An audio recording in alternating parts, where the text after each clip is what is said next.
Like करें, share करें और चैनल को सब्सक्राइब करें। बेल आइकन दबाना ना भूलें। गए। फिर केकड़ा बगुले महाराज की कटी गर्दन को लेकर टूनपुर के जंगल में एक बहुत बड़ा तालाब था। उस तालाब में हर प्रकार की मछलियां व अन्य जलीय जीव रहते थे। तालाब के पास में ही एक बगुला भी रहता था। बगुला बड़ा आलसी था। उसे मेहनत करना बिल्कुल अच्छा नहीं लगता था और उसकी उम्र भी हो चली थी। मछलियां पकड़ने के लिए तो मेहनत करनी पड़ती है जो उसे खलती थी, इसलिए आलस के मारे वह प्राय भूखा ही रहता था। एक टांग पर खड़ा यही सोचता रहता कि क्या उपाय किया जाए कि बिना हाथ पैर हिलाए रोज भोजन मिल जाए। एक दिन उसे एक उपाय सूझा तो वह उसे आजमाने के लिए सोचने लगा। बगुला तालाब के किनारे खड़ा हो गया और लगा आंखों से आंसू बहाने। तभी एक केकड़े ने उसे आंसू बहाते देखा तो वह उसके निकट आया और पूछने लगा, मामा क्या बात है, भोजन के लिए मछलियों का शिकार करने की बजाय आप यहाँ खड़े आंसू बहा रहे हो। तब बगुले ने जोर की सांस ली और भर्राए गले से बोला, बेटे बहुत कर लिया मछलियों का शिकार, अब मैं यह पाप और नहीं करूँगा। मेरी अंतरात्मा जाग उठी है, इसलिए मैं पास आई मछलियों को भी नहीं पकड़ रहा हूँ। तुम तो देख ही रहे हो ना। केकड़ा बोला, मामा शिकार नहीं करोगे, कुछ खाओगे नहीं तो मर नहीं जाओगे, ऐसा क्यों कर रहे हो, कुछ तो खुद के लिए सोचो। बगुले ने फिर गहरी सांस ली और बोला, ऐसे जीवन का नष्ट होना ही अच्छा है बेटे। मैंने बहुत मछलियां खाकर पाप किया है और वैसे भी अब हम सबको जल्दी ही मरना है। मुझे ज्ञात हुआ है कि अब यहाँ बारिश नहीं होगी, जिसकी वजह से ये तालाब सूख जाएगा। मुझे तो तुम लोगों पे रोना आ रहा है मेरे बच्चे, और मैं मरते मरते और पाप नहीं करना चाहता। बस बहुत हुआ मेरे बच्चे, बहुत हुआ। बगुले ने केकड़े को बताया कि यह बात उसने एक महाज्ञानी महात्मा से सुनी है, जिसकी भविष्यवाणी कभी गलत नहीं होती। केकड़े ने यह बात जाकर सबको बताई कि यहाँ पर सूखा पड़ने वाला है और बगुले ने बलिदान व भक्ति का रास्ता अपना लिया है। हमें भी कुछ करना चाहिए। उस तालाब की मछलियाँ व अन्य जीव बगुले के पास आए और बोले, बगुले मामा अब तुम ही हमें बचाव का रास्ता बताओ, अपनी अक्ल लगाओ, तुम तो महाज्ञानी बन गए हो, कृपया हमें इस सूखे से बचाओ मामा। बगुले ने थोड़ा सोचकर बताया कि यहाँ से कुछ दूर एक जलाशय है जिसमें पहाड़ी से झरना बहकर गिरता है, वह कभी सूखता नहीं है। यदि तालाब के सभी जीव वहां चले जाएं तो बचाव हो सकता है। अब समस्या ये थी कि वहां तक जाया कैसे जाए।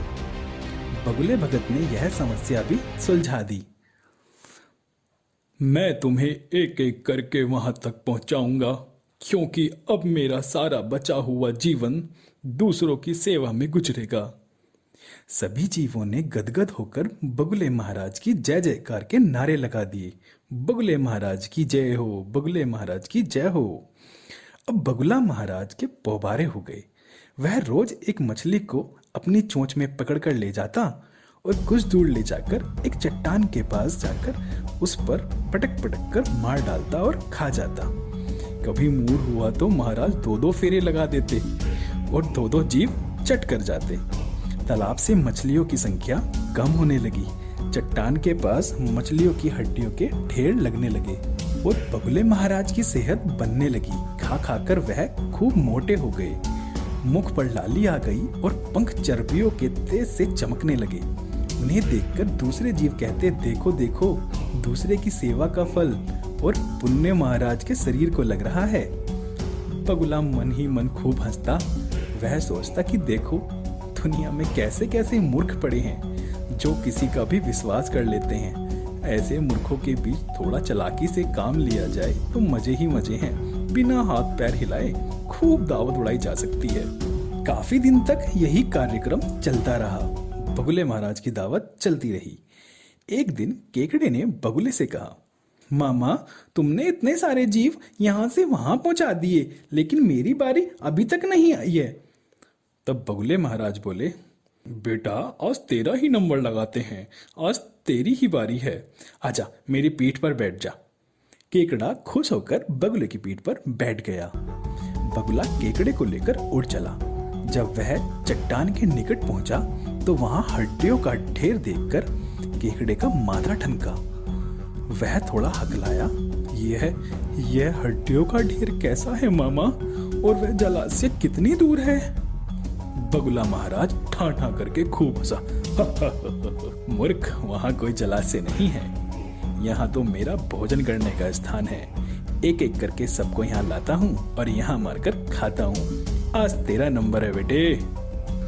केकड़ा सारी बात समझ गया और वह सिर्रा उठा, परंतु उसने हिम्मत नहीं हारी और तुरंत अपने तेज जंबूर जैसे पंजों को आगे बढ़ाकर उसने झट से बगुले की गर्दन दबा दी और तब तक दबाई रखी जब तक बगुले के प्राण पखेरु ना उड़ गए। फिर केकड़ा बगुले महाराज की कटी गर्दन को लेकर तालाब में पहुंचा और सारे जीवों को सच्चाई बता दी कि कैसे दुष्ट बगुले ने उन सबको धोखा दिया है। इस तरह से केकड़े ने अपनी सूझबूझ से बाकी मछलियों की जान बचा ली। तो देखा आपने, बिना सोचे समझे किसी पे भरोसा करने का क्या नतीजा होता है। बिना सोचे समझे किसी पर विश्वास नहीं करना चाहिए।